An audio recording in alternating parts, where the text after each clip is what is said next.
Olá a todos e a todas as amigas, os amigos. Hoje é sábado à tarde.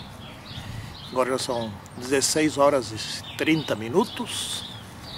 Hoje é o dia 14 de julho. Levei tempo para gravar agora essa lição número 5, a conversão de Paulo, não é? Ou de Saulo. Vários problemas, não é? Doença do pai, tive uma febre de 9 dias, essa febre me deixou devagar, e um monte de outras coisas que se intrometeram no meio e então passou o tempo. Mas é por essa razão que eu sempre gravo as lições, pelo menos 4 lições antes. Eu estou agora estudando a lição número 8 já, né? Porque se dá um imprevisto, pelo menos a gente já tem várias acumuladas, prontas, né? E volta e meia dá algo imprevisto. Pois é, aqui nós estamos na conversão de Paulo, né? E Paulo foi um sujeito interessante. Vamos estudá-lo bem, ou seja, do jeito que dá, né? Nesse tempo, e sempre que deve ser 20 minutos, às vezes passa disso. Santíssimo e poderoso Deus, ajuda-nos a compreender algo sobre esse importante personagem. Em nome de Senhor Jesus Cristo. Amém. Bom, em primeiro lugar, não faz parte do nosso estudo de hoje, mas os discípulos escolheram Tiago, né, como o 12º discípulo, substituto de Judas. Porém, parece que Jesus Cristo escolheu Paulo, né? E como é que pode ter 13 apóstolos? Então fica essa dúvida aí na minha cabeça, na cabeça de quem... Isso não é importante, né? A Bíblia, enfim, que se entendam lá. Mas eu quero começar com um ponto bem importante que a senhora White fala sobre o estudo, a qualificação, a preparação acadêmica, etc. Sempre se diz, isso é verdade, que Deus não precisa de pessoas qualificadas academicamente. Mas a senhora White diz o seguinte, ela concorda com isso e diz o seguinte, que quando há qualificação, isto traz vantagens, isto é bom. Pois bem, Paulo, desses 12, ou desses 13 de apóstolos, porque Paulo foi chamado, né? O Tiago não foi chamado por Deus, Tiago foi escolhido por seres humanos, por sorteio. Qual foi o apóstolo mais eficaz de todos? Os outros eram pescadores, etc. Não estamos desmerecendo nenhum. Mas Paulo foi de longe o mais eficaz, o que obteve melhor resultado, né? O que trabalhou melhor foi, sim. E Paulo era o quê? Aqui estamos, nós estudamos aqui nessa semana, que Paulo estudou com Gamaliel, né? Paulo foi alguém que tinha curso completo, formação completa. A tal ponto que Paulo foi escolhido para ser um dos membros do Sinédrio, né? Pouco antes de ir para Damasco, pouco depois de terem apedrejado Estevão, né? Então, Paulo foi aquele que está escrito aqui, Atos 9, versículo 15.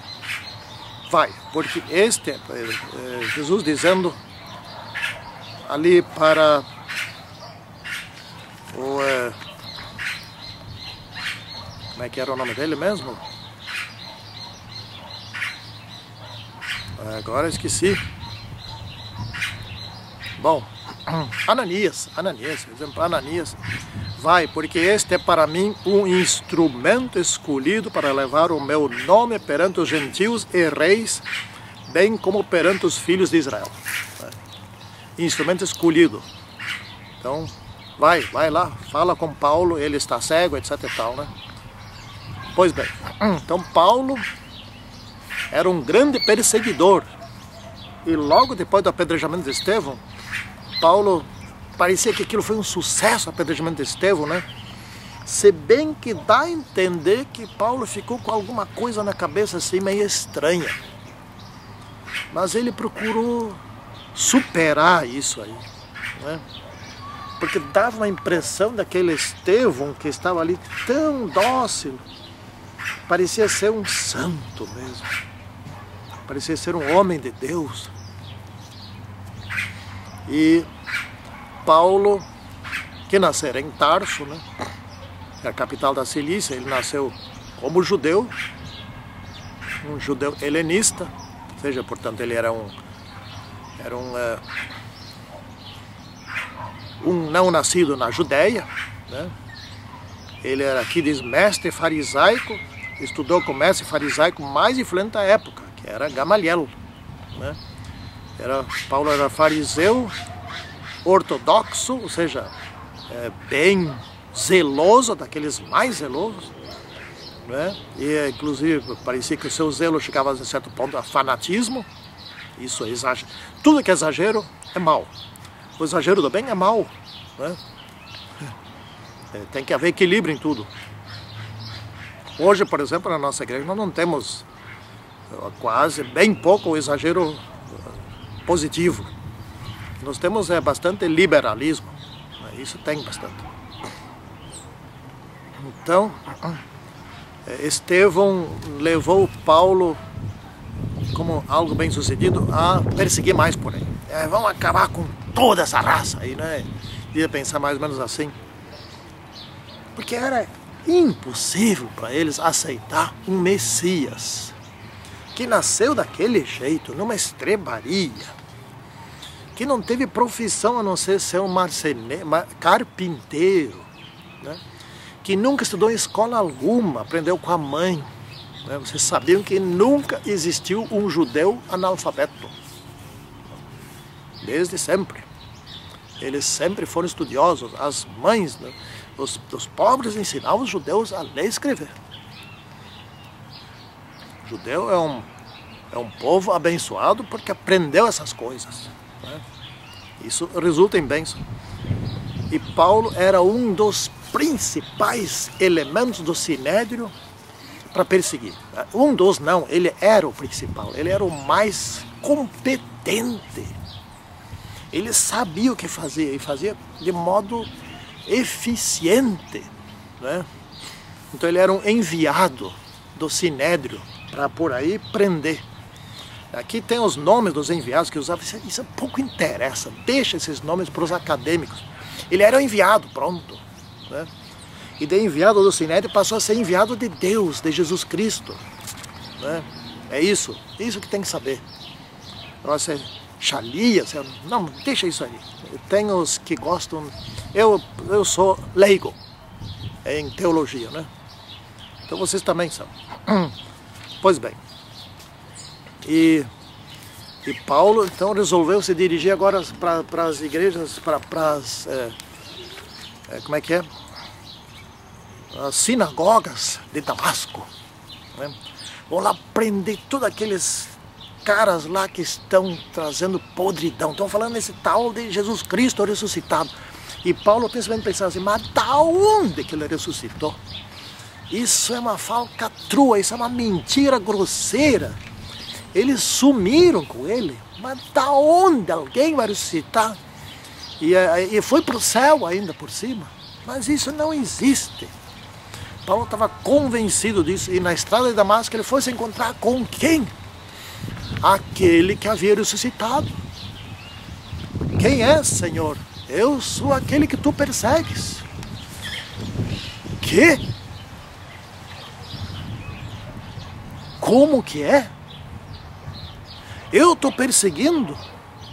Mas como eu estou perseguindo o Mestre, o Messias? Então o Messias ressuscitou. E eu estou perseguindo. Mas como é que eu estou fazendo isso? Estou completamente errado. Ele admitiu o erro na hora, né? Ele caiu da montaria. Os que estavam com ele viram o espetáculo. Caiu da montaria e teve uma conversa com Jesus.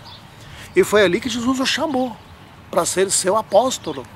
ser, digamos assim, quem sabe o 12º apóstolo mesmo, dos chamados. Então tem 12 apóstolos chamados, mais um, que é Tiago, que não foi chamado. Né? Tiago não, Matias. Eu me enganei, desculpe, não é Tiago, é Matias. Tá. Quando disse Tiago antes, leia-se Matias. Pois bem, então Jesus Cristo apareceu pessoalmente a Paulo, está aqui Atos 22, versículo 14. Né? E Paulo insistia que se tornara igual aos 12. E isso é verdade, absolutamente é verdade. Isso não é orgulho de Paulo, não. Então Paulo, depois disso, foi levado à cidade de Damasco, e ali se hospedou na casa do irmão, e cego, completamente cego, ficou 3 dias cego.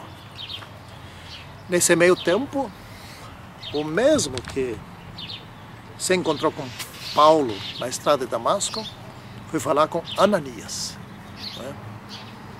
Ananias. E disse, Ananias, vai na rua tal e tal, assim, assim. Lá está Paulo, hospedado.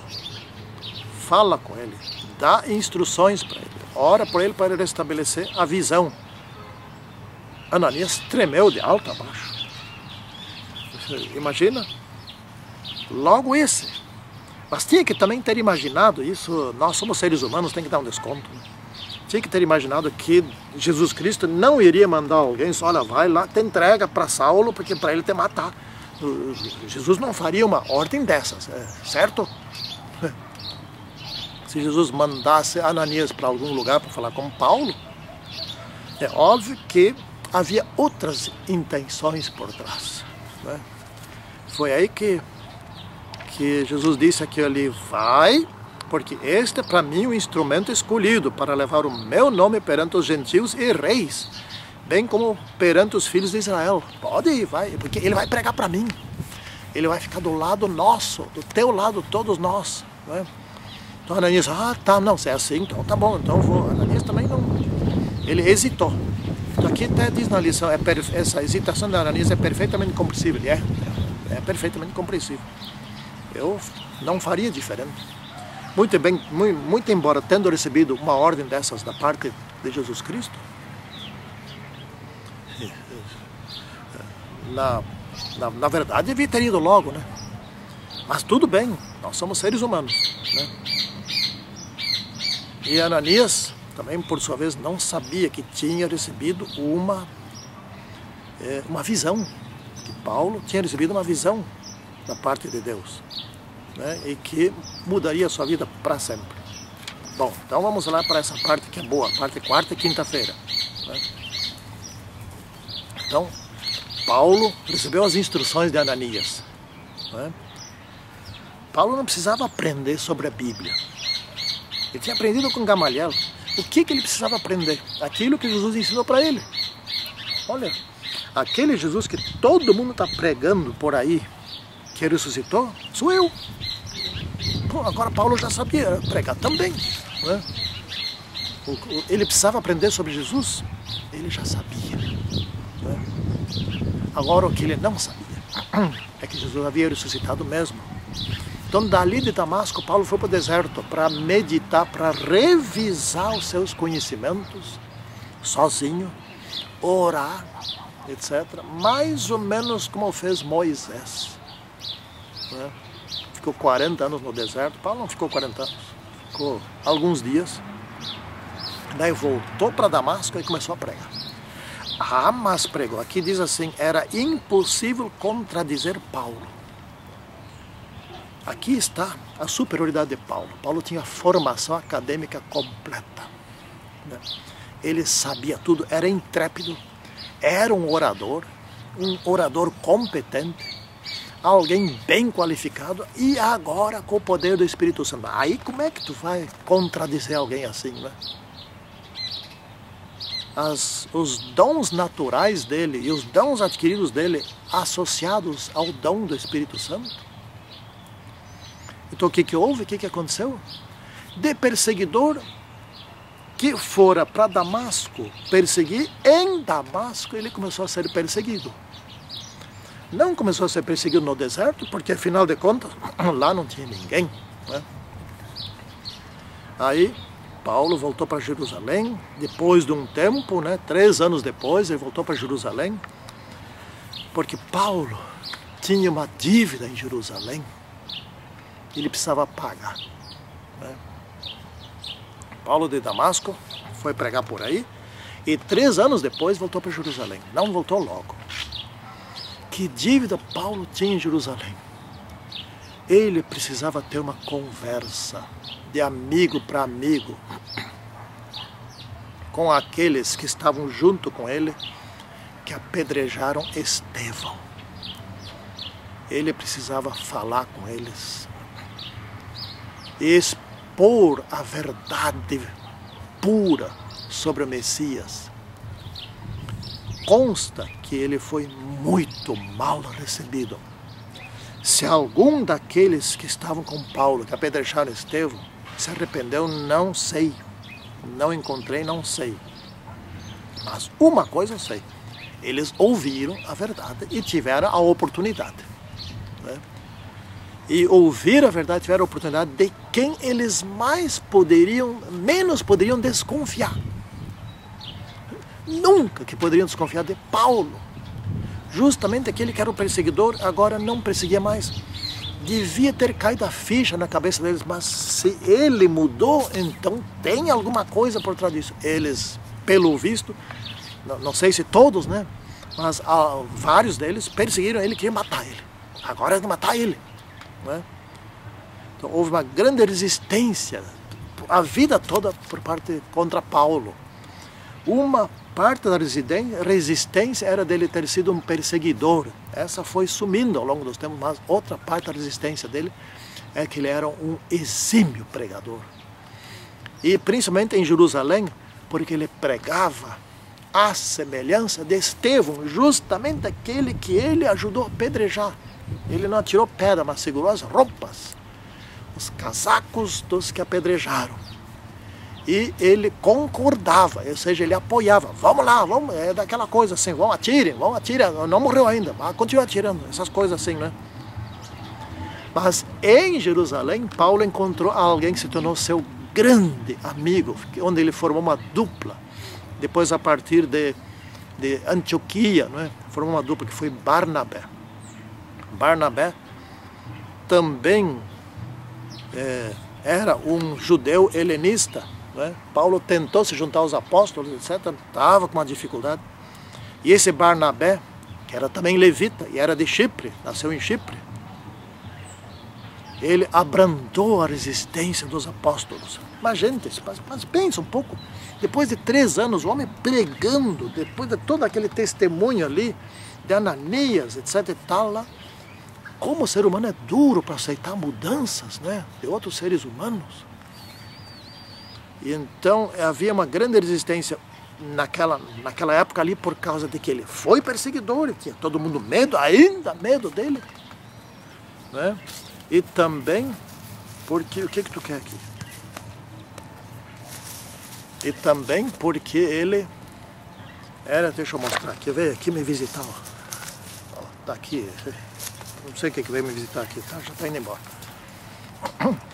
E também porque ele era um pregador exatamente daquelas coisas que que Estevão havia pregado, que motivou que fosse apedrejado. O que Estevão havia pregado?